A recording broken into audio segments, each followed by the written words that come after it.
de Som Life de televisão.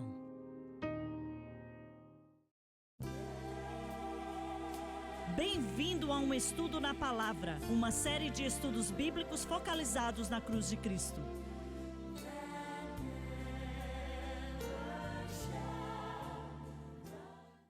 Bem-vindo hoje ao Estudo na Palavra. Eu sou o evangelista Jimmy Swaggart, junto com Lori Lawson, Dave Smith, Dr. Don Paul Gray, e estamos felizes de estar com vocês. Estamos estudando o Sermão de Pedro, e estamos estudando pelas últimas semanas, eu acho, que ele pregou no dia de Pentecostes, que resultou em mais de 3.000 salvações. E eu espero que você tenha estado conosco nos últimos programas, porque vai levar ao que eu vou dizer agora. Se você não estava lá, é bom você estar conosco de qualquer forma. Mas eu quero ver este ministério, o ministério do Jimmy Swaggart, a rede Som Life de televisão, o Centro Familiar de Adoração.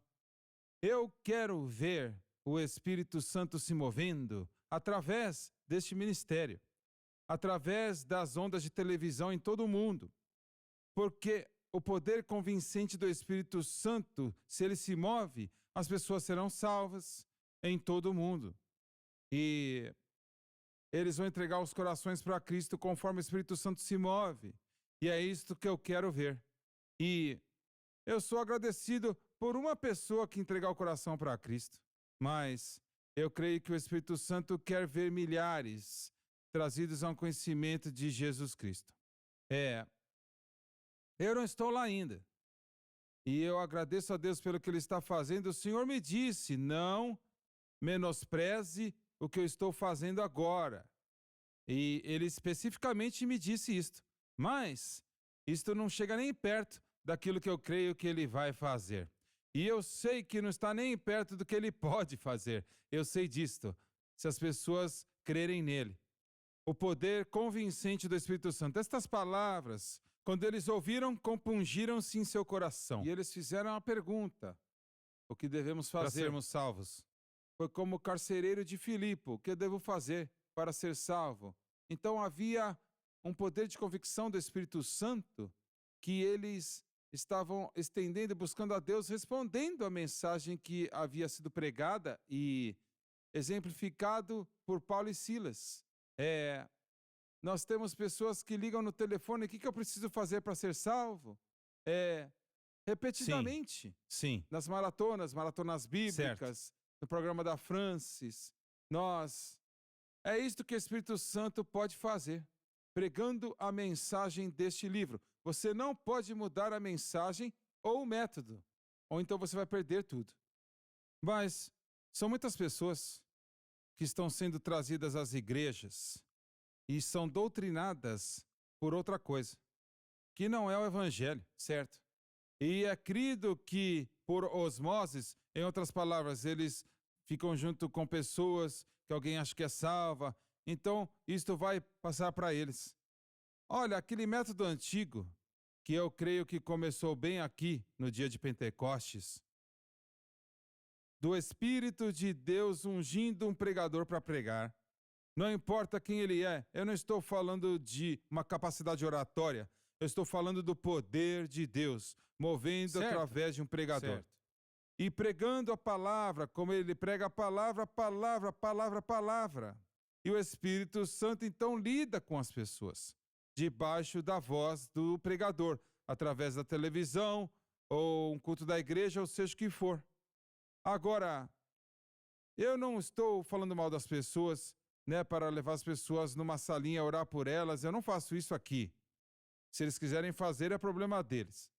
Mas eu acho que quando aquela pessoa sai num corredor e vai para frente, ela está dizendo algo. Eu estou saindo, deixando algo para trás, e eu estou indo para algo que eu não conheço e não tenho. Há uma expressão da fé na vida daquela pessoa. Certo. E talvez eles não sabem de tudo, mas muitos deles, eles já receberam o que precisavam antes de sair, certo, mas eles estão mostrando para as pessoas: eu estou fazendo uma escolha aqui, uma decisão. Isto era o que Deus usou com os apóstolos e os grandes pregadores do passado para tocarem este mundo. Certo. Os Moody's, os Finney's. Bem, é a tolice da pregação. Este é o método. Certo. Este é o Certo. método de Deus. Ele escolheu a tolice da pregação. Se nós olharmos para os dons, aqueles que são escolhidos por Cristo para dirigir a igreja, cada um deles é um dom verbal vindo de Efésios capítulo 4. O apóstolo diz algo, o profeta diz algo, o evangelista, o pastor, o mestre, todos dizem algo. Todos são dons verbais. E esta é a autoridade da igreja. E estes são os que devem dirigir a igreja. Muito bem, qual método a maioria da igreja, não todas, graças a Deus, mas a maioria da igreja está usando? Qual é o método que eles estão usando? Eu ainda acho que existe muitos ministérios, mas o que eles estão ministrando em primeiro lugar não é isto. Não é este livro, não é o que Pedro pregou. Pedro pregou um texto do Antigo Testamento. Certo. E proclamou a verdade. E isto causou o mover e o operar do Espírito Santo. O Espírito Santo escreveu este livro. Ele é aquele que deu para nós a palavra de Deus. Então, mais uma vez, você não só prega, você prega a palavra de Deus, ou você deixou tudo de fora. Hoje, nós não pregamos duramente, não pregamos fortemente, não pregamos nada que vai fazer ninguém desconfortável.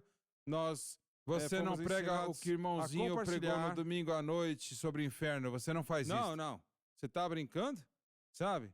Você vai perder todos eles. E eles não vão nem voltar para comprar seu café. Mas o processo todo é que estamos tentando fazer as pessoas confortáveis. E o Espírito Santo vai trazer uma paz e uma alegria à pessoa, mas não antes do poder convincente que atrai ele para Cristo, impacta a vida dele e traz eles para uma condição de humildade, humilhação. Tenha misericórdia de mim, Senhor. Certo. Estamos tentando fazer da maneira dos homens ao invés da maneira de Deus. E nunca funcionou e nunca vai funcionar. Deixa eu fazer essa pergunta. Termos como ser nascido de novo, eu acho que esses termos não estão nem mais sendo usados nas igrejas. Certo. Nas igrejas neoliberais, isto é proibido. Porque você disse, sabe, a ideia é vamos levá-los para a igreja, então eles vão se tornar cristãos por osmose, eles vão nos unir a nós, indo para um culto público e agora são cristãos. Mas não há uma transformação de vida, não há uma experiência de nascer de novo. Você tem que experimentar este mover poderoso de Deus que te quebra e te tira do pecado. Você tem que ver isso. Uma querida irmãzinha, e eu já falei disto inúmeras vezes, mas centenas e milhares, talvez milhões de cartas que nós já recebemos durante os muitos anos de estar na mídia. Ela falou, irmão Swaggart, eu fui uma membro da maior igreja batista na minha comunidade e por anos. E ela disse, eu ensinava os novos congregantes. As aulas, eu sabia muito essa doutrina. Mas domingo de manhã eu liguei a televisão e disse, 2/3 da mensagem eu descobri que eu não era salva. Pense sobre isto. Ela disse, eu era uma membra de todas as atividades da igreja. Eu negligenciava até minha família. E ela disse, tínhamos algo quase todas as noites da semana. E eu estava bem no meio de tudo. Ensinei os novos convertidos. E eu fui membro daquela igreja por anos. Mas eu entendi. E eu soube. Você estava pregando que eu não era nascida de novo, certo? Não conhecia o Senhor. E novamente, nunca houve aquele mover convincente do Espírito Santo que veio. E, sabe, algumas dessas coisas são as pessoas, mas a maioria é o púlpito. O problema tem que você não faz isto dizendo para as pessoas o que elas querem ouvir. E esta é a base das igrejas neoliberais. E ela disse na sua carta que eu me ajoelhei no final daquele culto e eu orei com você e agora eu sei que eu sou salva. Certo. Não que ela orou comigo, não é isso a ideia, mas que ela realmente clamou ao Senhor, salve minha alma. Bem, eu ainda, eu olho para isto e, sabe, eu digo que não há tantos que Deus chamou para pregar como existem pessoas nos púlpitos. Esse é um dos problemas. Não, e número nem 2, perto disso. Número 2 é: quantos destes estão trabalhando debaixo de todo o poder do Espírito? Porque esta é a rotina bíblica, esta é a direção. Ser salvo, cheio com o Espírito Santo, pregar a palavra de Deus. Se queremos o mover de Deus, vamos ter que voltar para isso. A única esperança para esta nação é que nós tenhamos o mover de Deus. É a única esperança para qualquer nação. Mas eu digo para todas as coisas. Você mencionou para as escolas, para a igreja, para tudo que estamos fazendo aqui, a nossa única esperança é ter o mover de Deus. Não pode ser fabricado, não pode ser produzido, a não ser que o Senhor edificar a casa. Eles trabalham em vão. É isso aí. E você pode inventar todos os tipos de metodologias, e este ministério, aquele ministério, milhares de coisas, muda as luzes, muda a roupa, mas se o Espírito Santo não se move. O que Paulo disse? Eu vim para vós no poder e na demonstração do Espírito Santo. Por quê? Para que a sua fé não estivesse na sabedoria dos homens, mas no poder de Deus. É isto aí. Sim, certo. Então leia o versículo 37 de novo. E ouvindo eles isto, compungiram-se em seu coração. O poder de convicção do Espírito Santo. É isto que estamos falando aqui, senhoras e senhores. E perguntaram a Pedro, com licença por um momento. Isto afeta as pessoas de maneiras diferentes. A convicção afeta as pessoas. Alguns, quase rapidamente, eles vão dizer, não vão se mover. Outros vão começar a chorar.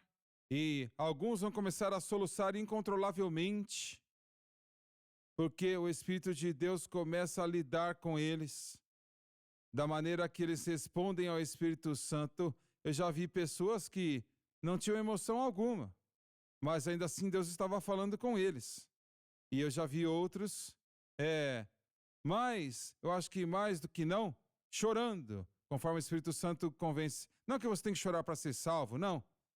Mas muitos vão ser afetados desta maneira, sabe? Vamos ter um intervalo e voltaremos daqui a pouco.